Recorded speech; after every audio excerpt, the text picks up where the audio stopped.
7번을 보겠습니다. 그림 가에서 나는 각각 세 가지 종류의 식물이 있죠. 이 식물들의 광합성 과정에서 탄소 구정 방법을 순서 없이 나타낸 것이다. 자, C3 식물하고 C4 식물, 캠 식물 세 가지가 서로 다른 방법으로 되어 있는데, 일단 C3 식물이 가장 기본이죠. 가장 기본적인 식물의 방법이고요.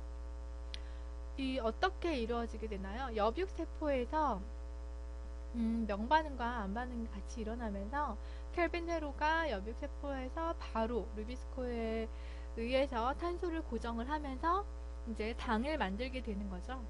그래서 지금 여기서 보면 다 그림에서 엽육세포가 있고 대기의 CO2가 바로 켈빈 사이클로 들어가서 당이 만들어지는 이 방법이 바로 C3 식물이 되겠죠.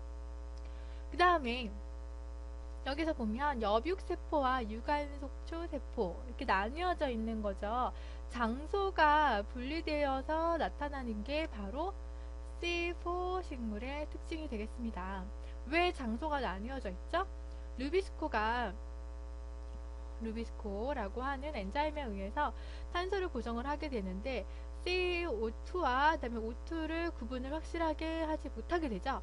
그래서 이게 혼동이 되기 때문에 결국에는 이 혼동에 의해서 CO2 고정이 아니고 O2와 루비스코가 바인딩을 하게 되고 결합을 하게 되고, 이 결합에 의해서 뭐가 일어나나요?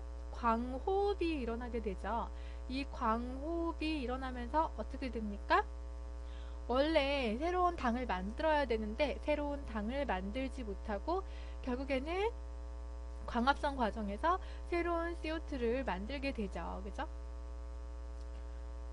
그렇기 때문에 이런 광호흡에 의해서 생산량이 굉장히 떨어지게 되고요. 이 생산량이 떨어지게 되기 때문에 요거를 방지하기 위해서 광호흡이 일어나지 않게 하려면 어떻게 하면 돼요? 루비스코를 산소하고 못 만나게 하면 되겠죠? 그러면 루비스코가 산소를 못 만나게끔 따로 얘만 다른 방에다 가둬두는 겁니다. 그 방이 어디예요? 유관속초 세포가 되겠죠? 그래서 이 켈빈 회로는 루비스코가 이끄는 켈빈 회로는 엽육세포에 있는 게 아니고 이제 새로운 세포, 유관속초 세포에서 이제 일어나게 된다. 그래서 이게 C4 식물이 되는 겁니다. 얘가 바로 캠 식물이 되겠죠. 캠 식물은 어때요? 사막에 살고 있는 식물들이죠. 그렇기 때문에 낮에 낮에 굉장히 엄청 건조한 장소기 때문에 여기에서 만약에 이제 이렇게 기공이 있다라고 하면 기공을 열게 되면 밖에서 들어오는 CO2의 양보다 안에 있던 물이 빠져나가는 양이 훨씬 더 많게 됩니다. 그러면 이렇게 증발되는 물의 양이 많아서 식물이 죽게 되겠죠. 그죠? 그래서 낮에는 절대로 기공을 열 수 없게 되죠. 그래서 밤에만 CO2를 받아들일 수 있게 되는 겁니다. 그래서 밤에는 낮에 비해서 상대적으로 덜 건조하기 때문에 CO2가 들어오는 양이 더 많겠죠. 증발되는 양보다.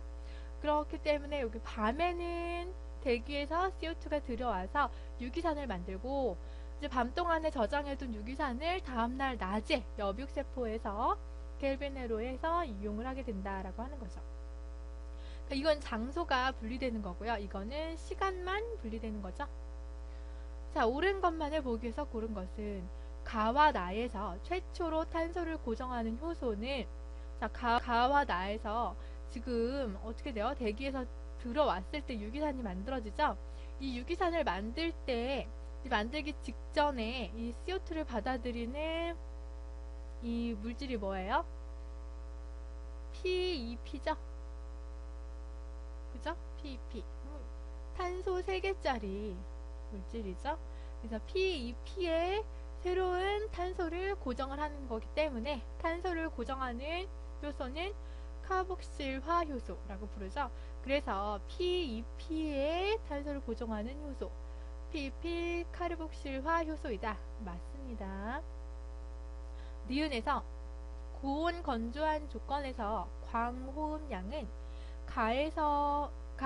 다에서보다 많다라고 했습니다. 이거는 반대되는 얘기죠. 그죠?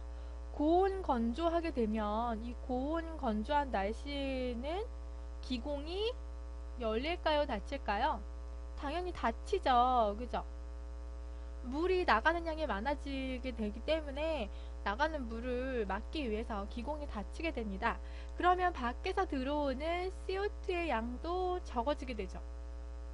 그렇기 때문에 어떻게 돼요?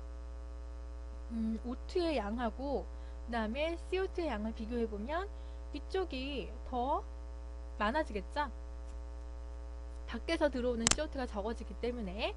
그래서 결국에는 O2가 많아지면 결국에는 광호음량이 많아지게 돼요. 그죠? 이 루비스코가 언제 CO2와 결합하고 언제 O2와 결합하게 돼요? CO2가 많으면 CO2와 결합하고 O2가 많으면 O2와 결합을 하게 되죠. 그렇죠? 그래서 이 광호흡이라고 하는 게 생산량은 다운을 시키지만 어떤 효과가 있어요? 너무 날씨가 좋아서 명반응이 지나치게 많이 일어나게 됐을 때 너무 과량의 산소가 발생을 하게 되고 이 과량의 산소에 의해서 식물세포가 손상을 입을 우려가 있을 때 이 루비스코가 이 산소를 소모하는 효과를 주게 되죠. 그래서 이 진화학적으로는 명반응이 많이 일어나는 C3 식물 같은 경우에는 광호흡이 세포 자체에는 어느 정도 보호하는 효과가 있다. 뭐 이런 얘기 들어보셨죠? 자, 그래서 어쨌든 여기 니은에서는 많다가 아니고 광호흡량이 이제 다해서 C3 식물에서 훨씬 더 많아지는 거죠. 가에서는 광호흡량을 줄이기 위해서 분리를 했잖아요. 그죠? 그렇기 때문에 광호흡량이 뭐 딱히 늘어나거나 하진 않겠죠? 틀렸고요. 디귿에서 다에서 최초로 탄소를 고정하는 효소가 산소를 고정하면 C2 화합물이 생성된다. 자, 다에서 지금 C3 식물이죠. C3 식물에서 최초로 탄소를 고정하는 효소, 이 루비스코죠. 루비스코가 산소를 고정을 하게 되면 C3 화합물이 생성이 된다. 자, 여기 이 과정을 잠깐 보면요.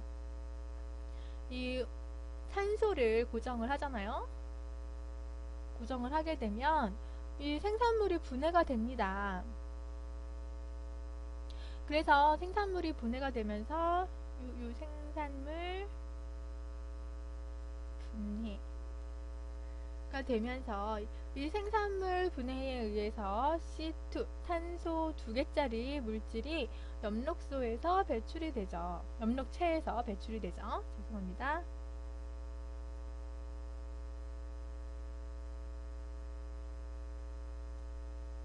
글씨가 정말 안 좋군요. 그죠? 자, 그러면서 이 C2 화합물은 어디로 가요? 퍼옥시점하고 미토콘드리아로 가게 돼서 결국에는 나중에 CO2로 방출이 되게 됩니다. 그렇죠? 여기에서 켈빈 회로에서 이런 일이 일어나기 때문에 결국에는 이 당생성이 되는 게 아니고 CO2가 만들어져서 광호흡이 된다 라고 하는 거죠. 그래서 이것도 맞구나. 그래서 기억과 디귿 4번이 답이 되겠습니다.